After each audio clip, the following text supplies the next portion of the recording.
Halo teman-teman, perkenalkan nama saya Ivoyantika Simanjuntak. Saya dari Universitas Negeri Medan, Fakultas Matematika dan Ilmu Pengetahuan Alam, Program Studi Pendidikan Ilmu Pengetahuan Alam 2020.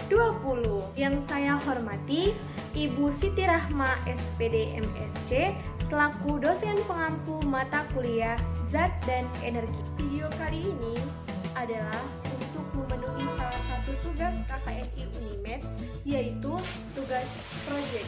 Project yang akan saya lakukan kali ini adalah tentang termodinamika. Nah, sebelum kita masuk ke dalam percobaan atau uji coba, saya akan menjelaskan sedikit tentang termodinamika. Apa sih termodinamika itu? Nah, termodinamika adalah fisika energi, panas, kerja, entropi, dan kespontanan proses. Termodinamika berhubungan dengan mekanika statistik, di mana hubungan termodinamika itu berasal pada sistem tempat terjadinya proses perubahan wujud atau pertukaran energi. Termodinamika klasik tidak berhubungan dengan kinetika reaksi. Selanjutnya, apa sih yang termasuk dalam termodinamika? Nah, termodinamika itu bisa dibagi atau dibedakan menjadi 3 bagian. Yang pertama, termodinamika sistem tertutup. Yang kedua, termodinamika sistem terbuka. Dan yang ketiga, termodinamika sistem terisolasi. Selanjutnya,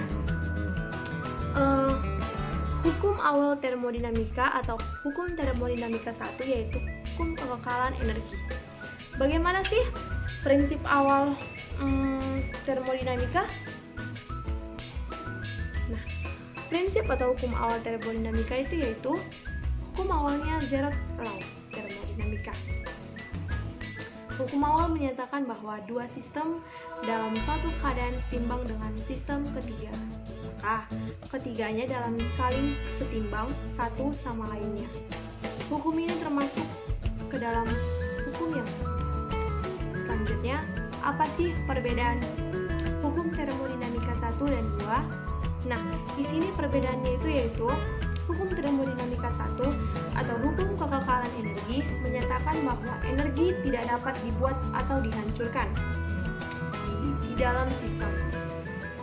Hukum termodinamika 2 menyatakan bahwa entropi dari setiap sistem yang terisolasi cenderung meningkat, sehingga kalor mengalir spontan dari benda panas ke benda dingin. Berarti sama dong yang akan saya lakukan. Selanjutnya, jurnal yang saya sarankan untuk kita baca sekalian atau jurnal pendukung dalam proyek saya kali ini yaitu yang berjudul Efektivitas Bahan Ajar Fisika Berbasis Scientific Materi Termodinamika. Jadi, sedikit yang saya bisa jelaskan tentang termodinamika. Selanjutnya, kita masuk ke percobaannya ya. Check it out. Yang pertama alatnya adalah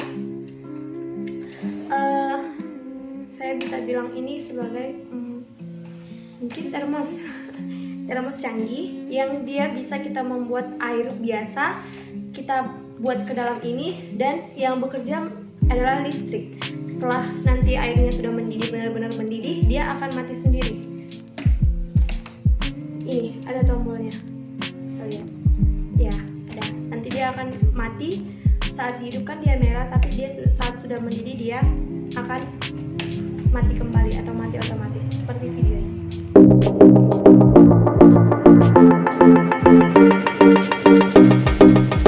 Nah, yang kedua ada termometer. Kita bisa lihat termometer ini kita gunakan sebagai pengukur suhunya, mengukur suhu air panas dan es batu atau setelah dicampurkan.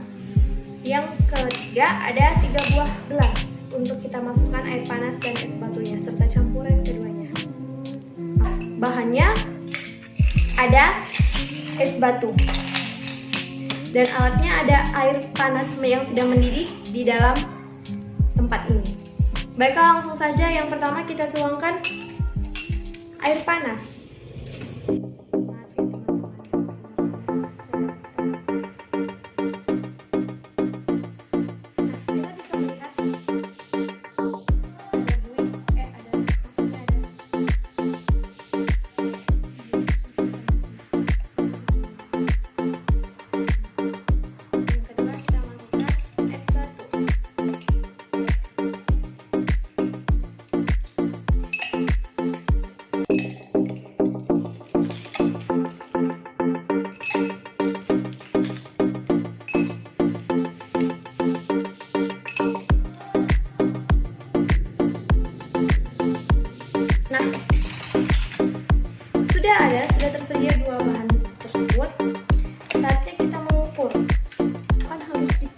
panas terlebih dahulu agar air raksanya terlihat.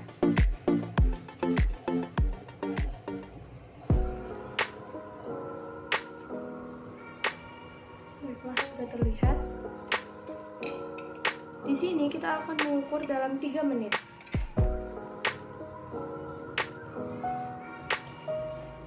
Saya sudah atur stopwatch-nya.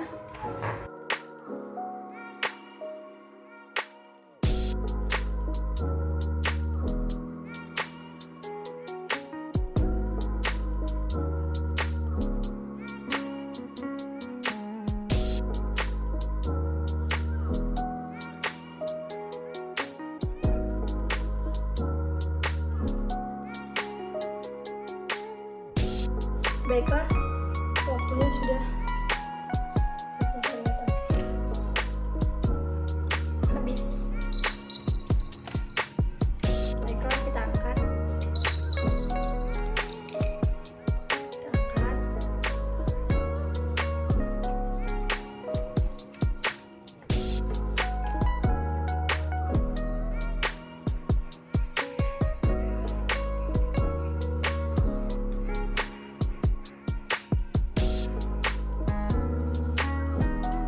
Derajat Celcius.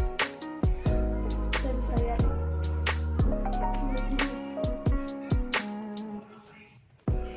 10 derajat Celcius. Air raksanya kurang terlihat tapi di sini jelas. 10 derajat Celcius. Baiklah, kita atur lagi waktunya 3 menit untuk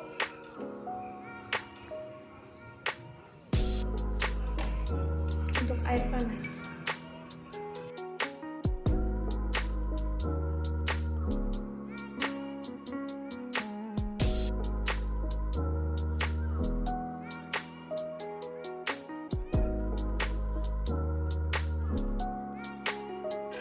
Baiklah, dan sudah habis.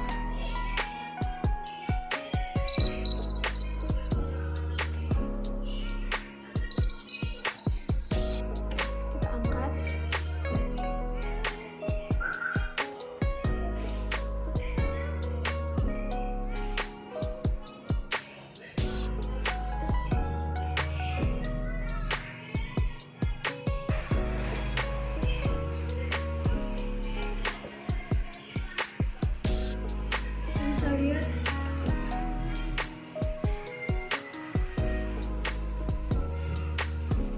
air raksanya menuju ke 70,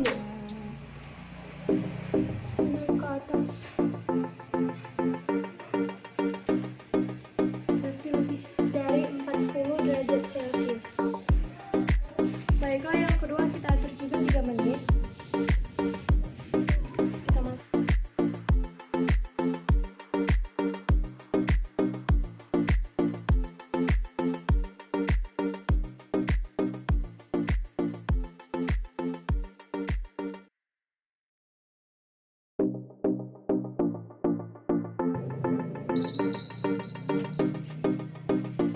Kita bisa lihat sudah habis.